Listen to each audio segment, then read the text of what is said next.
Welcomes রানিস কিচেনে। আজকের আরেকটা নতুন রেসিপি।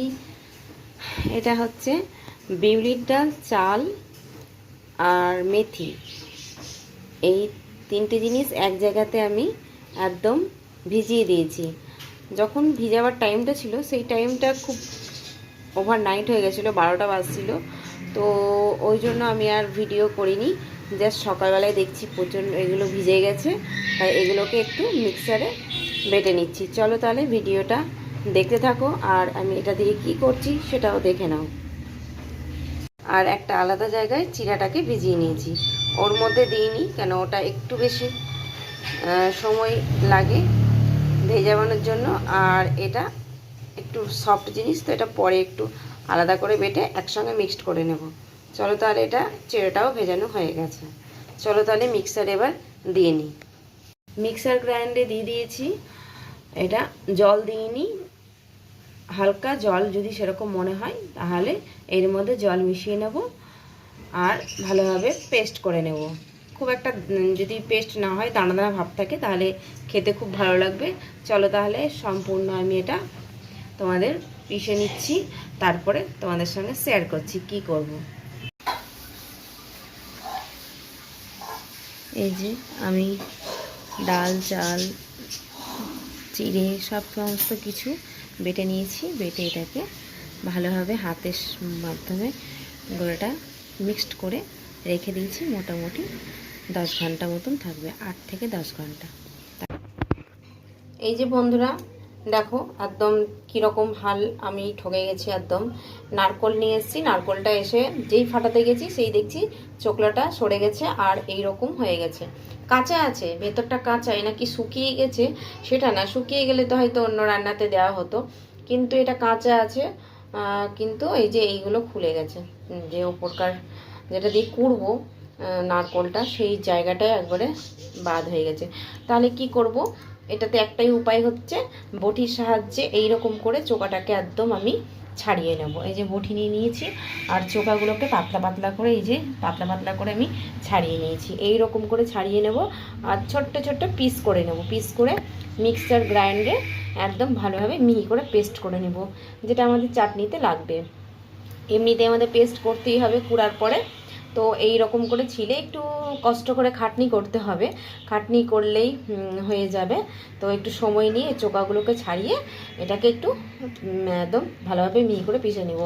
যদি চোকাটা না ছাড়ায় না, একটু তিতকুত ভাব লাগবে। কেন আমার মতে মনে হচ্ছে এগুলোতে এখন কেমন একটা লাগবে, তিতকুত লাগবে, আর যে চাটনির কালারটাও খুব বাজে হয়ে যাবে। তার জন্যই ছাড়িয়ে নিয়ে এরকম পরিষ্কার করে আর এই রকম করে টুকরো টুকরো করে নেব। দুটো পিস করেছি, এরকম টুকরো টুকরো করে নেব। করে নেওয়ার পরে বেটে নেব। চলো তাহলে আমি এই কাজগুলো করে নিই, ততক্ষণ আমার ব্যাটারটা পার্মানেন্ট হচ্ছে আর আমি ততক্ষণ এগুলো করে নিই। এই যে বন্ধুরা পুরোটাই চোকা ছাড়িয়ে নিয়ে একদম সুন্দর ফ্রেশ করে ধুয়ে নিয়েছি, কেটে নিয়ে ধুয়ে নিয়েছি। আর যে চোকলাগুলো রাখা আছে চোকলাগুলো বাদ দিয়ে এই যে সাদা ধবধবে করে কেটে নিয়েছি।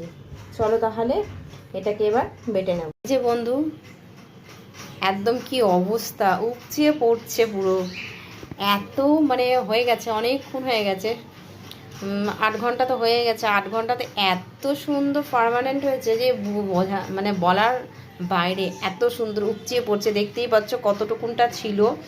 আর এটা আমি ঢেকে রেখেছিলাম, এটা একদম উপচিয়ে বিয়ে সাইড থেকে পড়তে শুরু করে দিয়েছে। তখন আমি মানে দেখছি ওটা, আর থালাটার অবস্থা, এই থালাটা দিয়ে ঢেকে রেখেছিলাম। এই থালাটা পুরো একদম কি অবস্থা, কি আর বলবো। এই যে কত সুন্দর হয়েছে। ইডলি বা ধোসা যেই জিনিসই বানায় না কেন দারুণ হবে। এটা একটু চামচ দিয়ে এখন করছি। এই যে দেখুন আপনারা কি সুন্দর হয়েছে না বন্ধুরা, দেখো কত সুন্দর ফেটেছে, এত সুন্দর পার্মানেন্ট হয়েছে যে দারুণ লাগবে, দারুণ। ইডলি খেতে দারুণ লাগবে, ধোসা খেতে দারুণ লাগবে, যেই জিনিসটাই করি না কেন। আমার তো ইডলি করার জন্যই আমি এটা করেছি, তবে ভাবছি ধোসাও যদি করা যায়, দেখা যাক, ওটা পরের কথা। এখন এগুলো ঠিকঠাক করি। এত ফুলে ফেপে গেছে। তোমরা নিজেরাই দেখতে পাচ্ছ কি অবস্থা। আমি যে চামচ দিয়ে করছি তবুও বসে না, এত হয়ে গেছে। আমাকে অন্য একটা বাটিতে রাখতে হবে।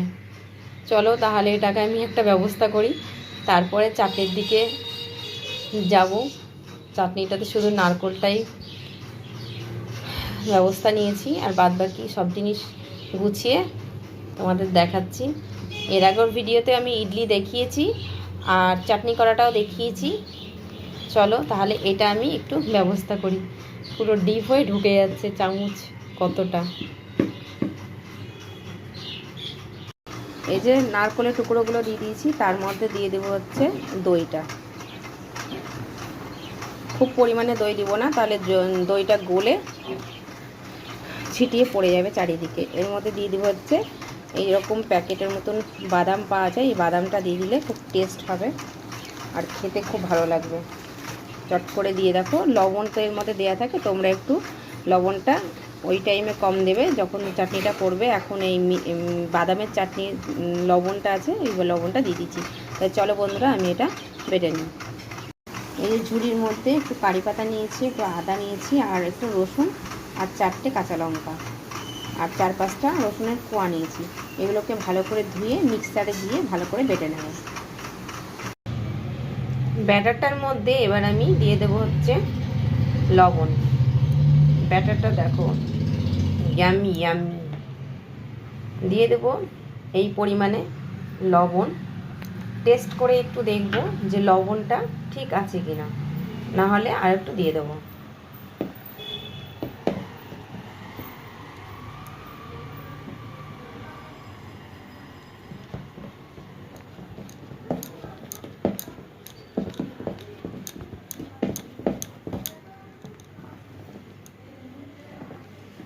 এর আগে আমি ইডলি দেখিয়েছি, ওটা মেশিন ছাড়া দেখিয়েছি। এবার আমি দেখাবো মেশিনের মধ্যে কি করে করতে হয়। আর আমি চাল ভেজানো, চাল ডাল ভেজানো এসব দেখাইনি, ভেজাবার পর থেকে আমি স্টার্ট করেছি।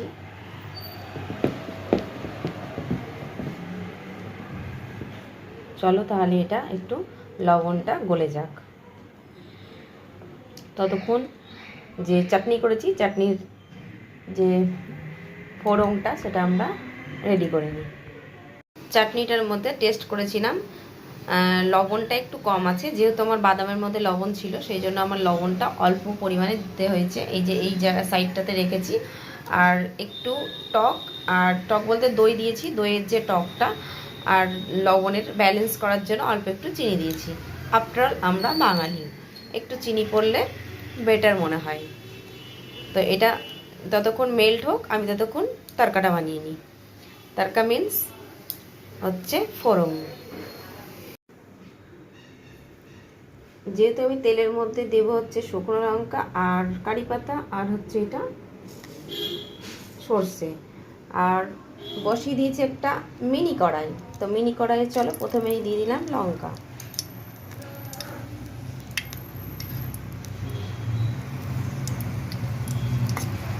এটা হচ্ছে ছোট্টবেলাকার আমাদের একটা কড়াই, সুন্দর কড়াই, বলতে পারো খেলনা হিসেবে আমরা ব্যবহার করতাম। ছোট্ট ছোট্ট লুচি করতাম, সেই খেলনার কড়াই নিয়ে নিয়েছি। আর এইটাকেই অতদিনের, কিন্তু দেখো কত সুন্দর। আর দিয়ে দিচ্ছি এখানে হচ্ছে একটু সর্ষে। সর্ষেটা একটু চড়বড় করে উঠে গেছে। আর দিয়ে দেবো হচ্ছে কারি পাতা।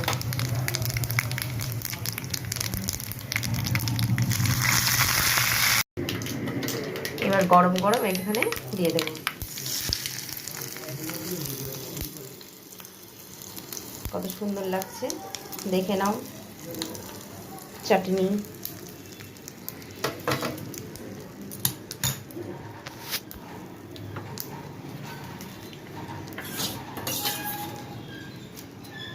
এটাকে একটু সাইড থেকে এই রকম করে দেব, কিছুক্ষণ এরকম থাক, তারপরে সবগুলো মিক্সড করে নেবো। এখন দেখতে খুব ইয়ামি লাগছে। এই যে ইডলি করার মেশিনের মধ্যে আমি এই পাত্রে জল নিয়ে নিয়েছি, এখানে একটা দাগ আছে, ওই দাগের মতন জল নিয়ে নিয়েছি। আর হচ্ছে আরেকটা জিনিস যেটা করব সেটা হচ্ছে নতুন ডিজাইনের করব, সেটা হচ্ছে এইটা একটা তো ইডলি বোল, এবার এর মধ্যে তো অয়েল দিতে হয়, আমি এখানে একটু অয়েল দেব না, আমি একটা নতুন জিনিস করব। সেটা হচ্ছে আমি করেই নিয়েছি, তোমাদের দেখাবো। এই রকম একটা কাপড় নিয়েছি, কাপড়টাকে নিয়েছি। কাপড়টা কিন্তু এরকমই নিতে হবে যাতে এর মধ্যে থেকে কালার না উঠে যায়, এরকম করে বসিয়ে নিতে হবে। বসিয়ে নিয়ে এর মধ্যে ইডলিগুলোকে দিতে হবে, তাহলে চটপট ইডলি কিন্তু লাগবে না, আর তেলও ব্যবহার করতে হবে না, একদম সুন্দরভাবে উঠে যাবে। চলো তাহলে এর মধ্যে আমি ইডলিগুলো দিয়ে দিই। এই যে এই রকমভাবে আমি ইডলিগুলোকে একদম সাজিয়ে নিয়েছি। সাজিয়ে নেওয়ার পরে এবারে আমি অন্য বাটি এখানে আছে, এগুলোকেও আমি সাজিয়ে নেব। তো ততক্ষণ এটা হতে থাক, আঁচটাকে একটু বাড়িয়ে দেবো, দিয়ে মিডিয়াম করে রাখবো। 10 মিনিট দেখব, তারপরে 10 মিনিটে হয়ে গেলে 10 মিনিটে নামিয়ে দেব। চলো তাহলে আমি এটা ঢেকে দিই। এটা একটা আমি রেডি করে রেখেছি, ওটা হয়ে গেলেই, ইডলিটা হয়ে গেলে এই ইডলিটা চাপিয়ে দেব, ওর মধ্যে দিয়ে দেবো। ওর মধ্যে এইরকম করে রেখেছি কেন, এখানে যদি আমি এই ব্যাটারটা দিয়ে দিই তাহলে ফুটো ফুটো দিয়ে পড়ে যাওয়ার ভয়টা থাকতে পারে। এটা এইরকমই ডিজাইনটা দিয়েছে, সিস্টেমটা যে এইরকম ছেদ থাকবে, এটা একদম ওপরের জিনিস, ওপরে থাকবে ওই জন্য দিয়েছে, না সরি নিচে থাকবে বলে দিয়েছে। আর এটা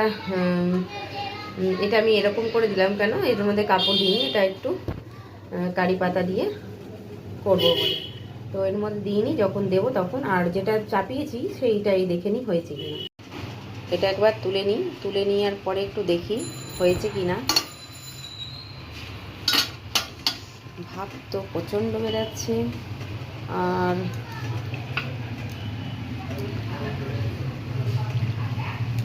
এটার মধ্যে একটু দেখে নিই জিনিসটা, এরকম একদম কিচ্ছু লেগেনি, তার মানে এটা হয়ে গেছে।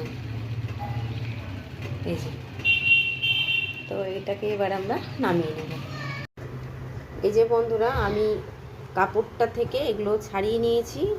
কাপড়টা যদি পরিষ্কার ক্লিন হয় তাহলে এটাও ক্লিন হবে। দেখো খুব সুন্দর হয়েছে, আর থিকনেস দেখো খুব একটা পাতলা নয়, মোটা আছে, আর স্পঞ্জি টাইপের আছে, দেখতেই পাচ্ছ কত সুন্দর স্পঞ্জি টাইপের, ভালো লাগছে দেখতে। আর প্রত্যেক কটাই খুব সুন্দর হয়েছে দেখতে, খেতে তো সুন্দরই হবে, দেখতে ভালো হলে অবভিয়াসলি খাওয়াটা সুন্দর হবে। এই কাপড় আমার এর মধ্যে ভাঁজ পড়ে গেছে বলে একটু এটা এবড়ো খেবড়ো হয়ে গেছে, কিন্তু খুব সুন্দর হয়েছে, তোমরা নিজেরাই বুঝতে পারছো যে কতটা স্পঞ্জি হয়েছে। আর পরেরটাও আমি এরকম করে নামিয়ে নিয়েছি, নামিয়ে নেওয়ার পর এটাকে আমি ঠান্ডা হতে দিয়েছি, ঠান্ডা হয়ে গেলে সেটাও তোমাদের সঙ্গে শেয়ার করব। এই যে আবার একটা কারি পাতার সঙ্গে বসিয়ে দিয়েছি। এইখানে এখন এই কটা হয়েছে, বাদ বাকি হচ্ছে গ্যাসের উপরে, এতটা বাকি আছে, হাফ নিয়েছি। এটা ঠান্ডা হলে এটাকে তুলে নেব। মোটামুটি অর্ধেকটা হয়েছে, অর্ধেকটার মধ্যে ভিডিওটা করছি, আরও বাদ বাকি হচ্ছে, সেগুলোও ভিডিও করব। তবে চলো দেখে নাও আমারটা চাটনি আর ইডলি। চলো একদম ঝাঁপিয়ে পড়ো। খুব সুন্দর হয়েছে দেখতে, কয়েকটা কারি পাতা ওপরে দিয়ে করেছি, কয়েকটা প্লেন করেছি, যার যেটা পছন্দ হবে সে সেটা খাবে, কেউ প্লেন কেউ কারি পাতা দিয়ে। তাহলে বন্ধুরা চলো এইরকম করে ইডলি আর চাটনি করবে। চাটনিটা খুব সুন্দর করে দেখিয়েছে, চাটনিটা খুব সুন্দর টেস্ট হয়েছে, চিনি আর টকটা আর লবণ এই তিনটে জিনিস ব্যালেন্স খুব সুন্দর হয়েছে, আর খেতেও খুব সুন্দর হয়েছে। লঙ্কাগুলো মচমচে হয়ে আছে, কারি পাতাগুলো মচমচে হয়ে আছে, খেতে সুন্দর লাগছে। আর বাদামটা দিয়েছি তার জন্য আরও টেস্ট হয়ে গেছে। আমি এখানে ছোলার ডাল ব্যবহার করিনি, যেহেতু বাদাম 1 প্যাকেট দিয়ে দিয়েছি ওই জন্য ছোলার ডালটা আর ইউজ করিনি। তবে দারুণ হয়েছে খেতে, দইটা দিয়েছি তার জন্যই ফাটাফাটি হয়ে গেছে। চলো তাহলে আমি এখানেই টাটা বাই বাই করছি আজকের মতন এই ভিডিওটাই। পরের ভিডিও পাওয়ার জন্য সাবস্ক্রাইব, বাই বাই।